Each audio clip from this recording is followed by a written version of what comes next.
कितनी डेंजरस होती है एक न्यूक्लियर पावर्ड सबमरीन? हमारे पास दो न्यूक्लियर पावर्ड सबमरीन आपको देखने को मिलेगी।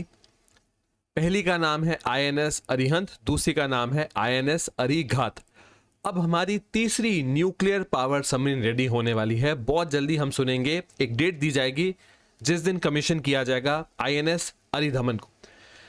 क्या होता है एक न्यूक्लियर पावर्ड सबमरीन? देखो, एक नॉर्मल जो सबमरीन है ना, पानी के ऊपर या पानी के नीचे जो ऑपरेशन करती है, उसके लिए वो यूज करती है डीजल इंजन और इलेक्ट्रिक बैटरीज को। ये एक नॉर्मल सबमरीन, एक कन्वेंशनल सबमरीन ऐसे काम करेगी।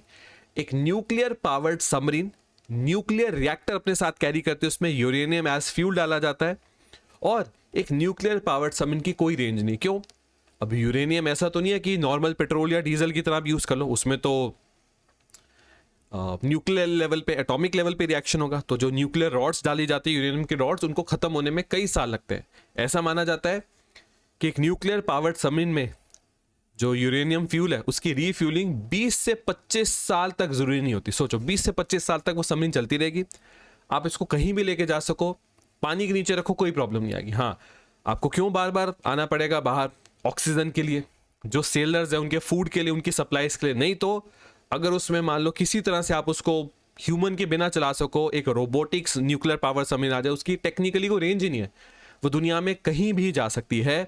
आईएनएस अरिधमन, इंडियाज न्यूक्लियर सी बीस्ट, ये थर्ड अरिहंत क्लास सबमरीन होगी। तो आपको पता होना चाहिए, जब भी काफ़ी सारे शिप्स या सबमरीन्स बनाई जाती है तो जो पहले शिप का नाम है वहाँ से क्लास आती है।